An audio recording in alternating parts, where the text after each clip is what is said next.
Eran las 4:47 de la madrugada del 11 de mayo de 1945, cuando el soldado John McKinney dormía en su tienda cerca de la bahía de Dingalan, en Luzón, sin saber que aproximadamente 100 soldados japoneses avanzaban a través de la selva hacia su posición. Tenía 24 años, 2 años y medio en el ejército. Era hijo de aparceros de Georgia y apenas contaba con una educación de 3er grado. Antes de seguir con esta historia asombrosa, no olvides suscribirte al canal y dejar tu like. Nos ayuda muchísimo a seguir compartiendo relatos como este. Y ahora, sigamos. Para mayo de 1945, la campaña de Filipinas ya le había costado a Estados Unidos más de 60,000 bajas. Las fuerzas japonesas en Luzón se negaban a rendirse, lanzando ataques nocturnos, incursiones al amanecer, cargas suicidas contra los perímetros americanos. La Compañía A del 123º Regimiento de Infantería, 33ª División, había establecido un puesto avanzado cerca de la bahía de Dingalan, en la provincia de Tayabas, custodiando una ruta de suministro crucial. 3 americanos operaban una ametralladora ligera en el perímetro. McKinney acababa de terminar un largo turno en esa arma. Caminó unos pasos hasta su tienda y se tendió con su fusil M1 a su lado. La selva estaba en calma, pero los japoneses conocían aquel puesto. Llevaban días observándolo, contando a los americanos, cronometrando las rotaciones de guardia, planeando su asalto. La fuerza de ataque avanzó entre la oscuridad. Más de 100 soldados provenientes de los restos de unidades japonesas que aún combatían en Luzón, armados con rifles, granadas, morteros ligeros y espadas. Su objetivo era simple: arrasar la posición americana, matar a todos, capturar los suministros. La vanguardia se deslizó más allá del puesto de guardia exterior sin ser detectada. El sargento Fukutaro Mori lideraba el elemento de avanzada, con órdenes de eliminar en silencio a los primeros americanos, solo espadas y bayonetas, sin disparos. Para cuando la fuerza principal atacara, el perímetro ya estaría comprometido. Mori llegó hasta la tienda de McKinney y podía escuchar su respiración adentro. Un solo golpe rápido acabaría con la vida de aquel hombre antes de que pudiera dar la alarma. McKinney había crecido cazando en los bosques de Georgia. Su padre era aparcero en el condado de Screven. La familia no tenía nada. John aprendió a disparar antes que a leer. Para cuando cumplió 12 años, ya podía acertarle a una ardilla a 45 metros con un rifle del 22. Cazaba conejos, ciervos. La caza y la pesca ponían comida en la mesa cuando las cosechas fallaban. Se alistó en Fort McPherson en noviembre de 1942. El ejército descubrió que apenas sabía leer o escribir. También descubrió que era uno de los mejores tiradores que jamás habían visto. Sus puntajes de calificación resultaban excepcionales. Los sargentos instructores notaron que se movía por el bosque de forma distinta al resto de los soldados, más silencioso, más consciente de su entorno. Había pasado toda su vida en un ambiente donde un solo error significaba pasar hambre. La 33ª División de Infantería fue enviada al Pacífico en 1943. McKinney combatió en Nueva Guinea, sobrevivió a la selva, sobrevivió a los japoneses, sobrevivió a la malaria, a la disentería y a todo lo que el teatro del Pacífico les lanzaba a los soldados americanos. Para mayo de 1945 ya era un veterano, callado, reservado, cumplidor de su deber, que jamás se quejaba. Sus compañeros sabían 2 cosas sobre John McKinney: que era el mejor tirador de la compañía y que dormía con su rifle. Ese rifle estaba a punto de salvarle la vida. El sargento Mori abrió de golpe la solapa de la tienda a las 4:51. La espada descendió en un tajo diagonal apuntado al cuello de McKinney. En la oscuridad, Mori calculó mal la distancia. La hoja lo alcanzó en el costado de la cabeza en su lugar, cercenándole parte de la oreja derecha. La sangre salpicó la lona de la tienda. McKinney abrió los ojos ante un dolor cegador y la silueta de un hombre de pie sobre él con la espada en alto. Tenía menos de un segundo para reaccionar. Mori ya bajaba la hoja para un segundo golpe, uno que no fallaría. La mano de McKinney encontró su rifle en la oscuridad. No apuntó, no pensó.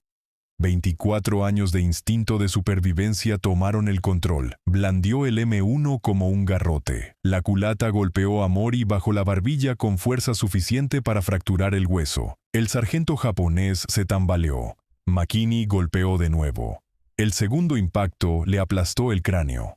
Fuera de la tienda, McKinney podía escucharlos. Pasos, docenas de pasos moviéndose rápido por el campamento.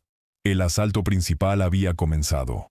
Sangraba abundantemente de la oreja, con la cabeza retumbando por el golpe de espada, y en algún lugar de la oscuridad, casi 100 soldados japoneses venían a matar a todos los que conocía. McKinney tomó su rifle y salió de la tienda. Lo que vio le heló la sangre. La posición de la ametralladora estaba a 27 metros. 3 americanos la habían estado operando cuando se retiró a descansar. Ahora veía destellos de disparos en la oscuridad. Gritos, el chasquido distintivo de los Arisaka mezclándose con las detonaciones más pesadas de los Garand. Soldados japoneses entraban en tromba por el perímetro desde el noreste, en oleadas. La primera ya había alcanzado el emplazamiento de la ametralladora. McKinney podía ver figuras forcejeando en la oscuridad alrededor del pozo. Su mente procesó la situación táctica en segundos. La ametralladora era la clave de toda la posición. Cubría el acceso principal al campamento americano. Si los japoneses la capturaban y la volteaban, podrían barrer todo el perímetro con fuego. Cada americano de la compañía A moriría. McKinney corrió hacia la ametralladora. Los 2 soldados que lo habían reemplazado en el arma luchaban por su vida. El soldado James Hendricks había recibido una herida de bayoneta en el hombro en los primeros segundos del ataque. El tercer hombre, al ver caer a Hendricks, tomó una decisión. Agarró a su compañero herido y lo arrastró hacia la retaguardia del perímetro. Fue la decisión correcta. Hendricks se habría desangrado de haber quedado atrás, pero significaba que la ametralladora quedaba sin defensa. 10 infantes japoneses alcanzaron el emplazamiento antes de que McKinney pudiera llegar. Treparon el muro de sacos de arena. Uno de ellos comenzó de inmediato a intentar voltear el arma. Los demás proporcionaban seguridad, rifles apuntando hacia afuera, vigilando cualquier contraataque americano. McKinney no aminoró el paso. No buscó cobertura. No esperó refuerzos. Corrió directamente hacia 10 soldados enemigos que acababan de capturar el arma más importante de todo el puesto avanzado. Los japoneses lo vieron venir. Un solo americano sangrando por una herida en la cabeza, cargando directamente hacia ellos en la oscuridad previa al amanecer. 2 de ellos levantaron sus rifles. McKinney fue más rápido. Disparó al primer hombre a 14 metros. Disparó al segundo a 9 metros. Para cuando alcanzó el muro de sacos de arena, ya había disparado 4 veces. 4 soldados japoneses habían caído. Saltó dentro del emplazamiento, un espacio de apenas 2,5 metros por 2. 6 enemigos seguían con vida en aquel espacio confinado. Algunos intentaban girar sus rifles, otros buscaban sus bayonetas, uno seguía forcejeando con el mecanismo de traslación de la ametralladora. McKinney cayó entre ellos y siguió disparando, a quemarropa. El Garand albergaba 8 cartuchos en su cargador interno. Ya había disparado 4. Puso los siguientes 3 en otros tantos soldados japoneses, a distancias medidas en centímetros más que en metros. Un cartucho restante. El octavo hombre estaba directamente frente a él, bayoneta en alto para una estocada al pecho de McKinney. Disparó su último cartucho. El soldado cayó. El cerrojo del Garand se trabó sobre el cargador vacío con su característico tintineo metálico. 3 soldados japoneses seguían con vida en el pozo. Habían escuchado ese sonido. Sabían lo que significaba. McKinney invirtió el agarre de su rifle antes de que el peine vacío terminara de expulsarse, y lo blandió como un hacha. La culata de nogal golpeó la sien del primer soldado. El hombre se desplomó. McKinney volvió a golpear. El segundo soldado intentó bloquear con el antebrazo, pero la culata le fracturó el hueso y siguió hasta su cráneo. El tercer soldado embistió con la bayoneta. McKinney esquivó a un lado y descargó el rifle sobre la nuca del hombre. Se escuchó el crujido de las vértebras. 10 soldados japoneses habían capturado la ametralladora. 30 segundos después, los 10 estaban muertos. McKinney fue por la ametralladora. Sus manos encontraron el receptor. Algo andaba mal. Durante el forcejeo, el arma había resultado dañada. El cerrojo estaba atascado, la bandeja de alimentación doblada. Accionó la manija de carga 2 veces. Nada. El arma no disparaba. La más importante del perímetro había quedado inutilizada. McKinney levantó la vista del arma rota. El amanecer comenzaba a iluminar el horizonte oriental, y en aquella luz gris pudo verlos. Más soldados japoneses, muchos más, reagrupándose en el borde de la selva, preparándose para la siguiente oleada. Tenía un rifle M1 con el cargador vacío. Acababa de matar a 10 hombres en combate cuerpo a cuerpo. Su oreja seguía sangrando, y el asalto principal ni siquiera había comenzado todavía. McKinney se agachó y tomó una canana de munición de uno de los soldados japoneses muertos, cartuchos americanos del 30 que el hombre probablemente había tomado como trofeo de un enfrentamiento anterior. Cargó un peine nuevo en su rifle. En algún lugar de la oscuridad, un oficial japonés gritaba órdenes. McKinney no entendía las palabras, pero comprendía el tono. Venían de nuevo. Se acomodó en el pozo, entre los cuerpos de los hombres que acababa de matar. Apoyó su rifle en el muro de sacos de arena y esperó. La segunda oleada emergió de la selva a 55 metros. McKinney contó al menos 20 soldados en la primera línea, más detrás. Avanzaban corriendo, rifles con bayonetas caladas extendidas, gritando mientras cargaban. Puso su mira frontal sobre el soldado que iba a la cabeza y apretó el gatillo. El Garand estaba diseñado para fuego semiautomático rápido. Un soldado entrenado podía colocar 8 disparos certeros en menos de 10 segundos. McKinney no era un soldado entrenado en el sentido convencional. Era un cazador de Georgia que disparaba desde la infancia. Era más rápido. El primer soldado japonés cayó a 55 metros. McKinney desplazó su puntería. El segundo hombre cayó. Después el tercero. El Garand golpeaba su hombro con cada disparo, los casquillos expulsándose a su derecha. No pensaba en lo que hacía. Su cuerpo recordaba miles de horas en los bosques de Georgia. Adelantarse al blanco. Apretar el gatillo. Buscar el siguiente objetivo. Repetir. El peine se expulsó con su tintineo.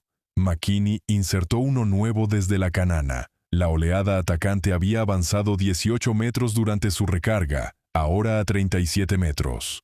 Volvió a disparar. Los soldados japoneses de la segunda oleada habían esperado encontrar una posición de ametralladora capturada. Esperaban que sus compañeros la voltearan contra los americanos dormidos. En cambio, encontraron a un solo hombre con un rifle abatiéndolos con precisión mecánica. 8 disparos. Recarga. 8 disparos. Algunos atacantes llegaron a menos de 14 metros del pozo antes de que McKinney los derribara. Otros intentaron desviarse buscando cobertura. Los siguió con la mira y disparó.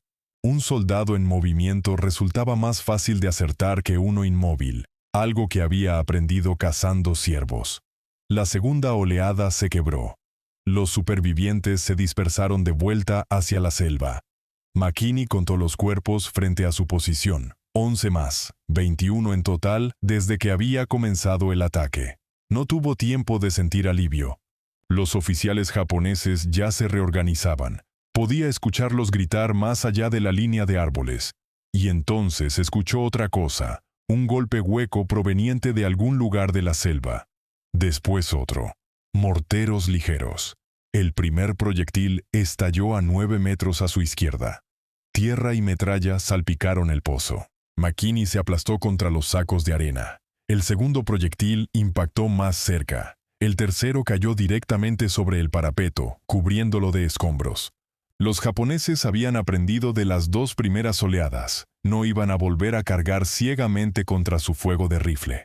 Primero ablandarían la posición con morteros, lo matarían o lo forzarían a mantener la cabeza baja, y después enviarían a la infantería. McKinney comprendió el problema táctico de inmediato. Si permanecía en el pozo, los morteros terminarían por encontrarlo. Los artilleros japoneses ajustaban su puntería con cada disparo, cada vez más cerca. Pero si se movía, perdería la única posición fortificada de aquella sección del perímetro. Una granada cayó a menos de 1 metro de él. McKinney la tomó y la lanzó de vuelta por encima de los sacos de arena. Explotó en el aire. La onda expansiva lo tumbó de costado. Los oídos le zumbaban ya. La sangre de su oreja seccionada había empapado el vendaje improvisado que se apretaba contra la herida. Otro proyectil de mortero impactó directamente los sacos de arena. El muro se derrumbó parcialmente, dejándolo medio expuesto hacia la selva. Tomó su decisión. Quedarse significaba morir. Agarró 2 cananas de munición de los soldados muertos a su alrededor, se las colgó al hombro y corrió. Los japoneses lo vieron moverse. El fuego de rifle crepitó desde la línea de árboles. Balas silbaron cerca de su cabeza. McKinney corrió 18 metros hasta una ligera depresión en el terreno. No era un pozo propiamente dicho, solo un hundimiento leve. Se lanzó dentro y rodó sobre su espalda. Proyectiles levantaron tierra a centímetros de su rostro. Se arrastró hasta el borde de la depresión y encontró una posición de tiro. La infantería japonesa volvía a moverse. Creían que huía, que se retiraba. 2 escuadras emergieron de la selva a paso rápido, rifles listos, avanzando hacia el pozo abandonado. McKinney los dejó llegar hasta 27 metros. Entonces abrió fuego. Los atacantes se habían agrupado al cruzar el terreno abierto. Un error. El primer disparo de McKinney derribó al hombre de vanguardia. El segundo golpeó al soldado justo detrás. El grupo se dispersó, pero no había cobertura entre la selva y la nueva posición de McKinney. Los fue derribando mientras corrían. 8 disparos. Recarga. Los supervivientes llegaron al pozo y solo encontraron cuerpos. Sus compañeros de la primera oleada esperaban encontrar al americano allí. En cambio, lo encontraron disparándoles desde un ángulo completamente distinto. 3 más cayeron antes de que pudieran localizar el destello de su disparo. McKinney cambió de posición de nuevo. Se movió 9 metros a su derecha mientras los japoneses intentaban reorganizarse. Encontró otra depresión. Comenzó a disparar desde la nueva ubicación. Hacía lo mismo que había hecho en los bosques de Georgia. Nunca quedarse en un solo lugar. Nunca dejar que el objetivo predijera de dónde vendría el siguiente disparo. Un ciervo que escucha un disparo se congela. Un ciervo que escucha 2 desde lugares distintos corre en círculos. Los japoneses corrían en círculos. La luz del amanecer se extendía por el cielo. McKinney llevaba 18 minutos combatiendo. Su munición escaseaba, su oreja seguía sangrando, y podía ver movimiento en la selva que sugería que el enemigo se concentraba para otro gran empuje. Necesitaba más munición y sabía exactamente dónde encontrarla. Los soldados japoneses muertos alrededor del pozo llevaban munición. No solo los cartuchos del 30 que ya había recuperado. Algunos tenían rifles Arisaka con cananas llenas. Otros llevaban granadas colgadas del cinturón. McKinney esperó una pausa en el fuego de mortero, contó hasta 3 y corrió a través del terreno abierto hacia el pozo. El fuego de rifle estalló desde la línea de árboles. Corrió en zigzag. Una bala le rozó la manga, otra silbó junto a su oreja. Se lanzó los últimos metros y cayó entre los cuerpos que había creado 20 minutos antes. El olor lo golpeó de inmediato. Sangre, cordita y algo más, el tinte metálico de la muerte. McKinney lo ignoró. Había carneado cerdos en la granja. Había destripado ciervos bajo el calor de Georgia. El olor de la muerte le resultaba familiar. Se movió rápido entre los cuerpos. Tomó cada canana que pudo encontrar, cada peine suelto. Encontró 4 cartucheras americanas en hombres que probablemente las habían tomado como trofeo. 64 cartuchos más. Se los metió en los bolsillos y el cinturón. Un soldado japonés apareció sobre el muro de sacos de arena. Debía haberse arrastrado mientras McKinney recogía munición. Su rifle ya se levantaba. McKinney le disparó al pecho a menos de 1 metro. Le tomó las granadas al hombre muerto. 3 granadas de fragmentación tipo 97. Nunca había usado una, pero las había visto. Conocía su funcionamiento. Quitar el pasador, golpear la tapa contra algo duro, contar hasta 4, lanzar. Movimiento en su visión periférica, más soldados aproximándose desde la izquierda. McKinney armó una granada, contó y la lanzó por encima de los sacos de arena. La explosión fue seguida de gritos. Armó la segunda y la lanzó hacia la línea de árboles donde se concentraban los destellos de disparo. Más gritos. Ya estaba fuera del pozo antes de que la tercera granada dejara su mano, corriendo de nuevo, una nueva posición, seguir moviéndose. El cielo ya tenía luz suficiente para ver con claridad. McKinney encontró un cráter de proyectil a 14 metros de su depresión anterior y se dejó caer dentro. El cráter tenía casi 1 metro de profundidad. suficiente cobertura contra el fuego directo. Podía ver todo el acceso desde la selva hasta el perímetro. Cuerpos cubrían el terreno entre su posición y los árboles. Contó rápidamente, 28, quizás 30. Algunos seguían moviéndose, hombres heridos intentando arrastrarse de vuelta hacia sus líneas. McKinney los dejó ir. Un hombre herido requería a 2 soldados sanos para cargarlo. Cada baja que causaba multiplicaba los problemas del enemigo. El fuego de mortero había cesado. McKinney comprendió por qué. Los japoneses habían perdido contacto visual con él. Sus artilleros no podían ajustar el tiro sobre un objetivo que no veían. Tenía 15, quizás 20 minutos antes de que reposicionaran a sus observadores. Usó el tiempo para recargar cada peine vacío que llevaba, sus dedos trabajando de forma automática. Había reunido munición para aproximadamente 10 recargas, 80 cartuchos, contra cualquiera que fuera el número de soldados japoneses que quedaran en aquella selva. El ataque llevaba 23 minutos. McKinney había matado o herido al menos a 30 enemigos, pero sabía que la aritmética no le favorecía. Los japoneses habían comenzado con unos 100 hombres. Incluso si la mitad estaba abatida, quedaban 50, y él seguía solo. ¿Dónde estaba el resto de la compañía A? La respuesta era complicada. El ataque japonés había golpeado múltiples puntos del perímetro de forma simultánea. La posición de McKinney estaba en el flanco noreste, mientras otros soldados combatían sus propias batallas en los lados sur y oeste del campamento. El comandante de la compañía intentaba organizar una defensa coherente, pero en la oscuridad y el caos de un ataque nocturno, la coordinación resultaba casi imposible. McKinney no sabía nada de esto, solo sabía que nadie había ido a ayudarlo, sin refuerzos, sin fuego de apoyo, solo él, su rifle y los cuerpos amontonándose frente a su posición. Los japoneses se reagruparon en el borde de la selva. McKinney podía verlos entre los árboles, soldados revisando armas, suboficiales moviéndose entre las filas, un oficial estudiando el perímetro americano con prismáticos. Habían esperado arrasar aquel puesto avanzado en 5 minutos. Habían perdido casi un tercio de su fuerza ante un solo hombre en 23 minutos y aún no habían logrado atravesar. El oficial bajó los prismáticos.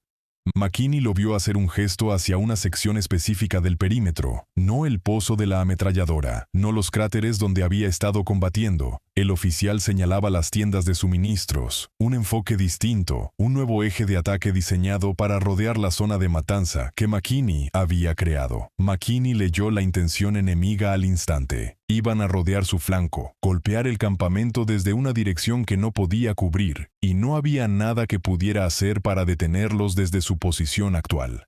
Tenía una elección: quedarse en su cráter, donde tenía cobertura y campos de tiro despejados, o moverse para interceptar un ataque que quizás no alcanzaría a tiempo. McKinney salió del cráter y corrió hacia las tiendas de suministros. Las tiendas estaban a 36 metros de su cráter. McKinney cubrió la distancia en 8 segundos, lanzándose tras una pila de cajas de munición justo cuando los primeros soldados japoneses emergían de la selva por el acceso sur. No esperaban encontrarlo allí. El elemento de vanguardia consistía en 12 soldados moviéndose en columna táctica, dirigiéndose hacia el hueco entre 2 tiendas. Una vez atravesado ese hueco, estarían dentro del perímetro americano con tiro claro sobre los soldados que combatían en otras secciones de la línea. McKinney abrió fuego desde detrás de las cajas. Los primeros 3 hombres de la columna cayeron antes de que los demás pudieran reaccionar. El cuarto y el quinto intentaron devolver el fuego, pero no lograban localizarlo entre las sombras de las tiendas. McKinney les disparó a ambos. Los 7 restantes se dispersaron. Algunos corrieron de vuelta hacia la selva, otros buscaron cobertura tras troncos caídos y depresiones poco profundas. McKinney siguió a los que se habían quedado agazapados, inmovilizados, incapaces de avanzar sin exponerse. Desplazó su puntería hacia la línea de árboles. Más soldados emergían. El comandante japonés había comprometido su fuerza de reserva en aquel ataque de flanqueo. 20 hombres más, quizás 25. Vieron a sus compañeros inmovilizados y dudaron al borde de la selva. Esa vacilación les costó caro. McKinney disparó contra el grupo agrupado. 8 disparos. Recarga. 8 disparos. Los cuerpos caían entre los árboles. Los supervivientes se replegaron hacia una cobertura más profunda. A 26 minutos de comenzado el ataque, McKinney había matado o herido al menos a 35 enemigos. Los japoneses habían probado 3 enfoques distintos: asalto frontal contra la ametralladora, bombardeo de mortero seguido de infantería, maniobra de flanqueo hacia el área de suministros. Los 3 habían fracasado. El comandante japonés enfrentaba un problema que jamás había encontrado. Su inteligencia indicaba que aquel puesto estaba defendido por una pequeña fuerza americana con armamento pesado limitado. La doctrina estándar dictaba ataques nocturnos abrumadores contra ese tipo de posiciones. La velocidad y el número compensarían cualquier ventaja defensiva. Pero un solo hombre lo había echado todo por tierra. El comandante no sabía que se trataba de un solo hombre. Sus soldados reportaban fuego intenso desde múltiples posiciones. Habían visto destellos desde el pozo, después desde una depresión a 27 metros, después desde detrás de las cajas de suministros. Parecía que los americanos habían establecido campos de fuego, entrelazados con varios fusileros apoyándose mutuamente. Esa evaluación era errónea, pero determinó las tácticas japonesas para la siguiente fase de la batalla. Los equipos de morteros se reposicionaron hacia el suroeste y comenzaron a bombardear el área de suministros. McKinney escuchó los primeros impactos y se movió de inmediato. Había aprendido que las posiciones estáticas atraían fuego de mortero. Moverse significaba sobrevivir. Corrió hacia el norte por el interior del perímetro. Encontró un pozo de tirador abandonado, cuando su ocupante había ido a reforzar la defensa sur, y se dejó caer dentro. El pozo era más profundo que sus posiciones anteriores, más de 1 metro, con un escalón de tiro que le permitía ver por encima del borde. La infantería japonesa atacó de nuevo, esta vez desde 2 direcciones simultáneas, un grupo desde el sur, otro desde el acceso noreste original. Intentaban dividir su fuego, forzarlo a elegir qué ataque enfrentar. McKinney enfrentó a ambos, disparó 4 veces al grupo del sur, derribando a 2 hombres. Giró su rifle hacia el noreste. Disparó 4 veces a ese grupo. Derribó a 2 más. El Garand se vació con su tintineo. Recargó en menos de 3 segundos. Volvió a disparar al grupo del sur. El ataque se estancó. Ninguno de los 2 grupos podía avanzar bajo aquel fuego devastador, pero tampoco se retiraban. Se agazaparon y comenzaron a devolver el fuego. Las balas crepitaban sobre la cabeza de McKinney. Los proyectiles golpeaban la tierra alrededor del pozo. Ahora recibía fuego desde 2 direcciones. Su munición escaseaba, y los japoneses estaban aprendiendo. Habían comprendido que el fuego provenía de una sola ubicación, un fusilero, no una escuadra, no posiciones entrelazadas, solo un hombre que se movía rápido y disparaba con precisión. Ese conocimiento lo cambió todo. Los soldados japoneses dejaron de atacar en oleadas. Comenzaron a avanzar individualmente. Un hombre se movía mientras otros proporcionaban fuego de cobertura. Después otro hombre avanzaba, saltando hacia adelante, cerrando la distancia metro a metro. Era una táctica diseñada para abrumar a un solo defensor. Incluso el mejor tirador no podía seguir múltiples objetivos moviéndose en distintos momentos desde distintas direcciones. Eventualmente, alguien se acercaría lo suficiente. McKinney reconoció lo que hacían. Había cazado animales que usaban tácticas similares. Una manada de coyotes se dispersaba y se aproximaba a la presa desde múltiples ángulos. La presa solo podía vigilar una amenaza a la vez mientras las demás se cerraban. Ahora él era la presa. A los 31 minutos, los japoneses se habían acercado a 18 metros por el acceso sur, a 14 metros por el noreste. A McKinney le quedaban menos de 30 cartuchos. El pozo que lo había protegido estaba a punto de convertirse en su tumba. McKinney no esperó a que llegaran hasta él. Salió disparado del pozo y cargó directamente contra el grupo enemigo más cercano. 5 hombres estaban agazapados tras una palmera caída, a 14 metros al noreste, esperando a que sus compañeros cerraran desde el otro lado. No esperaban que su objetivo atacara. McKinney disparó al primer hombre mientras aún corría. Disparó al segundo al llegar junto al tronco. El tercer soldado se levantó para enfrentarlo con una estocada de bayoneta. McKinney esquivó a un lado y le estrelló la culata del rifle en la cara. El hueso crujió. El soldado cayó. El cuarto hombre balanceó su rifle como garrote. McKinney se agachó bajo el golpe y clavó la placa de acero de la culata de su M1 en la garganta del soldado. El quinto hombre intentó huir. McKinney le disparó por la espalda a menos de 3 metros. Siguió moviéndose, no podía detenerse. Detenerse significaba morir. El grupo del sur lo había visto salir del pozo. Corrían hacia su posición. McKinney se giró y disparó. 2 hombres cayeron. Los demás siguieron avanzando. Disparó de nuevo. Otro hombre cayó. El Garand se vació con su tintineo. 3 soldados japoneses lo alcanzaron antes de que pudiera recargar. El primero lo placó por la cintura. McKinney cayó pesadamente. El rifle se le escapó de las manos. El segundo soldado le pisoteó la oreja herida. El dolor explotó en su cráneo. El tercero levantó la bayoneta para el golpe final. McKinney agarró el tobillo del hombre que le pisaba la cabeza y lo torció. El soldado perdió el equilibrio y cayó. McKinney rodó, quitándose de encima al hombre que lo había aplacado. La estocada de bayoneta falló su pecho por centímetros y se hundió en la tierra.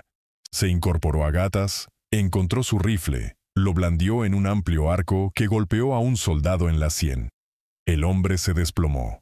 McKinney invirtió el golpe y clavó la placa de la culata en las costillas de otro soldado. Sintió los huesos quebrarse bajo el impacto. El tercer soldado había sacado su bayoneta de la tierra y embistió. McKinney bloqueó la estocada con el cañón de su rifle. La hoja resbaló por la madera y el acero, abriendo un surco en la culata. McKinney se metió dentro del alcance del hombre y le dio un cabezazo. El soldado se tambaleó. McKinney lo golpeó 2 veces más con la culata del rifle. Dejó de moverse. 33 minutos desde que había comenzado el ataque. McKinney respiraba con dificultad. Sus manos resbalaban de sangre, parte de la cual era suya. Su oreja era una masa de carne desgarrada y sangre seca. Su uniforme estaba rasgado en una docena de lugares. Tenía moretones y cortes que no recordaba haber recibido. Pero seguía vivo. Miró alrededor del campo de batalla. Cuerpos por todas partes, soldados japoneses que habían venido a matar americanos y habían encontrado algo que no esperaban. Movimiento a su derecha. 2 soldados más emergían de la selva. McKinney levantó su rifle y se dio cuenta de que estaba vacío. No había recargado después del combate cuerpo a cuerpo. Los 2 soldados lo vieron de pie entre los cuerpos de sus compañeros. Dudaron. McKinney cargó contra ellos. Cubrió los 9 metros antes de que pudieran reaccionar. El primer soldado intentó levantar su rifle, demasiado lento. La culata de McKinney lo golpeó bajo la barbilla. El segundo soldado se giró para huir. McKinney lo alcanzó en 3 zancadas y lo golpeó por detrás. 34 minutos. Recordó haber visto los destellos de disparo desde el suroeste, los morteros ligeros que habían estado castigando sus posiciones durante toda la batalla. Eliminar a esa dotación acabaría con la amenaza del fuego indirecto. Encontró un rifle cargado entre los muertos, un M1 con el peine completo. Lo tomó, dejó caer su arma dañada y comenzó a moverse hacia la posición del mortero. Los operadores del mortero lo vieron venir, 2 hombres que estaban ajustando su arma para otra misión de fuego. Ahora se apresuraban a defenderse. Uno buscó un rifle, el otro intentó armar una granada. McKinney les disparó a ambos desde 40 metros. 35 minutos. Se quedó de pie bajo la luz de la mañana, escaneando la selva en busca de más objetivos. Su pecho jadeaba, su visión se nublaba por el agotamiento y la pérdida de sangre. Cada músculo de su cuerpo gritaba pidiendo descanso. La selva estaba en silencio. Ningún soldado más emergiendo de los árboles, ningún proyectil de mortero más, ningún disparo de rifle desde posiciones ocultas, solo los gemidos de los heridos y el zumbido de las moscas ya congregándose sobre los muertos. McKinney caminó de vuelta hacia el perímetro americano. Iba a medio camino cuando vio figuras moviéndose hacia él, uniformes americanos, soldados de la compañía A que finalmente habían combatido su camino hasta su sección de la línea. Se detuvieron al verlo cubierto de sangre, cargando un rifle que no era el suyo, rodeado de cuerpos. McKinney bajó su arma. Los refuerzos contemplaron la carnicería a su alrededor. La posición de ametralladora destrozada. Los cadáveres esparcidos desde la selva hasta el perímetro. 36 minutos después de que el sargento Fukutaro Mori abriera de un tajo su tienda, el soldado John McKinney seguía de pie, seguía respirando, seguía en completo control del área. La batalla había terminado, pero nadie comprendía todavía lo que realmente había ocurrido. Los soldados que llegaron hasta McKinney aquella mañana pertenecían al segundo pelotón. Habían estado combatiendo en el extremo occidental del perímetro cuando cayó el ataque japonés. Les tomó 36 minutos abrirse paso hasta la posición de McKinney. Lo que encontraron desafiaba toda comprensión. Cuerpos esparcidos por un área de casi 90 metros de largo por 55 de ancho. Soldados japoneses desplomados sobre los sacos de arena, derrumbados en los cráteres de los proyectiles, tendidos entre las cajas de suministros, amontonados junto al emplazamiento dañado de la ametralladora. El sargento del pelotón ordenó un conteo. Sus hombres recorrieron el campo de batalla, revisando cuerpos, marcando posiciones. El conteo tomó 20 minutos. Cuando terminaron, el sargento no creyó la cifra. Ordenó contar de nuevo. 38 soldados japoneses muertos yacían en las inmediaciones directas de la posición de la ametralladora. 2 cuerpos más se encontraron cerca del emplazamiento de mortero, a 40 metros de distancia. 40 bajas confirmadas en un espacio que un solo hombre había defendido durante 36 minutos. El sargento encontró a McKinney sentado sobre una caja de munición. El soldado se presionaba un vendaje empapado en sangre contra lo que quedaba de su oreja derecha. Su uniforme estaba rasgado y manchado. La culata de su rifle estaba agrietada por los repetidos impactos contra cráneos humanos. Parecía un hombre que había caminado a través del infierno. El sargento le preguntó qué había pasado. McKinney dio un relato breve. La tienda, la espada, la ametralladora, las oleadas de atacantes. Hablaba en frases cortas, sin adornos, sin dramatismo, solo hechos. El sargento no le creyó. Ningún soldado, por sí solo, podía matar a 40 hombres en 36 minutos. Era imposible. Debían haber existido otros defensores, otros fusileros, apoyando la posición de McKinney. Pero todos los demás soldados de la compañía A habían sido contabilizados. Los 2 hombres que originalmente operaban la ametralladora junto a McKinney habían sido evacuados a retaguardia con heridas. Todos los demás combatían en secciones distintas del perímetro. La evidencia balística respaldaba el relato de McKinney. Casquillos de M1 cubrían el suelo exactamente en las posiciones que había descrito. La trayectoria de las heridas en los cuerpos japoneses coincidía con los ángulos de tiro desde esas posiciones. Un hombre, 40 bajas, 36 minutos. El comandante de la compañía A envió un informe al cuartel general del batallón. El batallón lo remitió al regimiento. El regimiento lo remitió a la división. En cada nivel, los oficiales leían el relato y asumían que estaba exagerado. Los informes de combate solían inflar las bajas enemigas. Los soldados bajo estrés cometían errores. Las cifras tenían que estar equivocadas. La 33ª División envió un equipo de inteligencia a verificar el informe. Entrevistaron a McKinney, entrevistaron a testigos, examinaron el campo de batalla, volvieron a contar los cuerpos.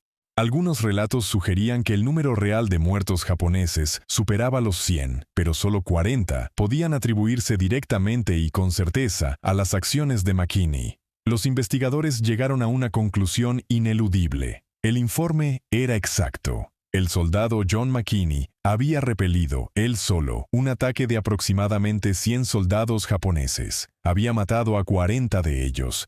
Había salvado a su compañía de una posible aniquilación. La recomendación para la Medalla de Honor avanzó en junio de 1945. Es la más alta condecoración militar otorgada por el gobierno de Estados Unidos. Menos de 3.500 se han concedido desde la Guerra Civil. Los criterios son específicos. El receptor debe haberse distinguido de forma conspicua por galantería e intrepidez, arriesgando su vida más allá del llamado del deber. Las acciones de McKinney superaban ese criterio bajo cualquier medida razonable. La recomendación avanzó por los canales oficiales. Los revisores del Departamento de Guerra examinaron la evidencia y encontraron lo mismo que los investigadores de la división. La historia era cierta, cada detalle respaldado por testimonios de testigos y evidencia física. El 23 de enero de 1946, el soldado John McKinney se presentó en la Casa Blanca. El presidente Harry Truman le colocó la medalla de honor alrededor del cuello. La citación describía sus acciones en el lenguaje formal militar. Extrema galantería, intrepidez insuperable, haber frustrado él solo un asalto que amenazaba con aniquilar a toda su compañía. McKinney no dio discursos, no buscó publicidad.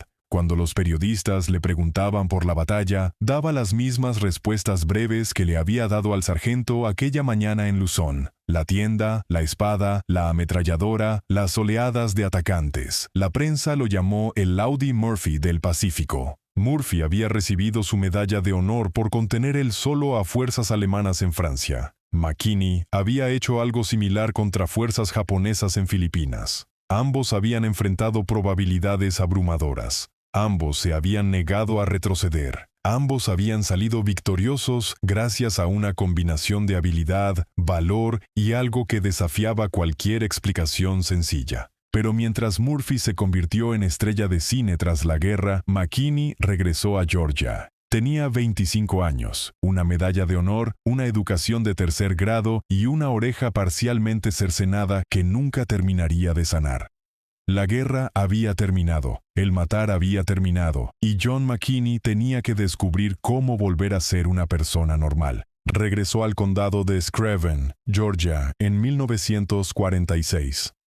Volvió a la única vida que conocía, la agricultura, la caza, la pesca en los mismos arroyos donde de niño había aprendido a disparar. Rara vez hablaba de la guerra.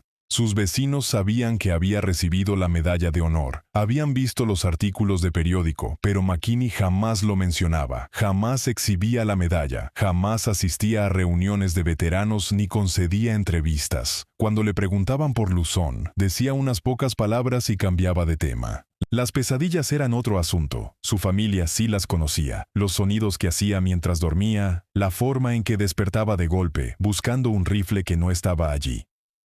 La guerra lo había seguido a casa de maneras que ninguna medalla podía atender.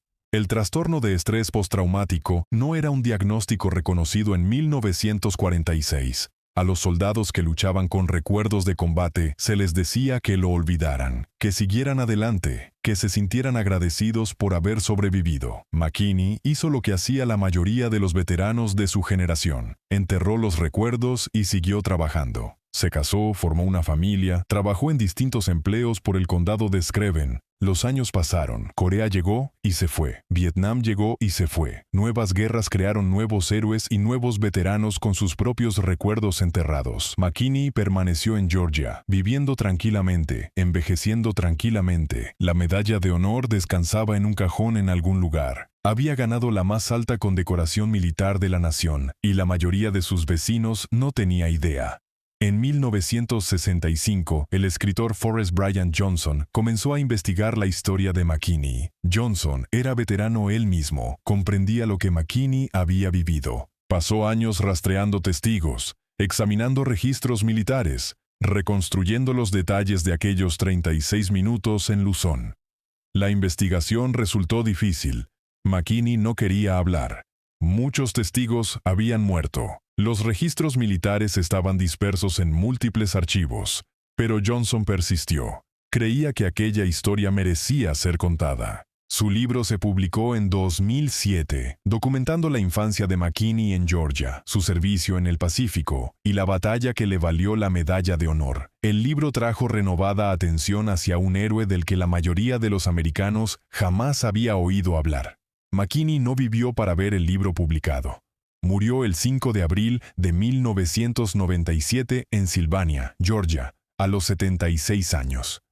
El hijo de aparceros, que había matado a 40 soldados japoneses con un rifle y sus manos desnudas, falleció tranquilamente, rodeado de su familia. Fue enterrado en el condado de Screven, no lejos de la tierra donde había aprendido a cazar. 20 años después de su muerte, Georgia volvió a honrarlo. En 2017, la legislatura estatal votó para renombrar un tramo de carretera en el condado de Screven. Se convirtió en la autopista John R. McKinney, Medalla de Honor. Se realizó una ceremonia. Asistieron veteranos. La familia McKinney aceptó el honor en nombre de un hombre que jamás había buscado reconocimiento por lo que hizo. El letrero de la carretera sigue en pie hoy. Los conductores pasan junto a él sin conocer la historia detrás del nombre. No saben de la tienda ni de la espada. No saben de la ametralladora ni de los 36 minutos. No saben que aquel granjero silencioso que una vez vivió cerca había salvado a toda una compañía mediante un acto de violencia y coraje que todavía desafía toda credibilidad. 40 hombres en 36 minutos. Un rifle, un soldado, una mañana en Filipinas que debería haber terminado en masacre y terminó siendo algo completamente distinto. El soldado John McKinney jamás pidió ser un héroe. Era un muchacho de granja que se alistó en el ejército porque había una guerra. Hizo lo que tuvo que hacer para sobrevivir y para proteger a los hombres que dormían a su alrededor. Después volvió a casa e intentó vivir una vida normal. Esa es la historia. Ese es el legado. Ese es John McKinney. Si esta historia te impactó, ayúdanos a seguir contándolas, suscribiéndote al canal ahora mismo. Dale like al video si llegaste hasta aquí y activa la campanita de notificaciones para no perderte ninguna de nuestras próximas historias de la Segunda Guerra Mundial. Cada suscripción, cada like y cada notificación activada nos ayudan muchísimo a seguir creciendo y a seguir trayendo relatos como este directamente desde el frente. Nos vemos en el próximo video, aquí en Historias del Frente Mundial.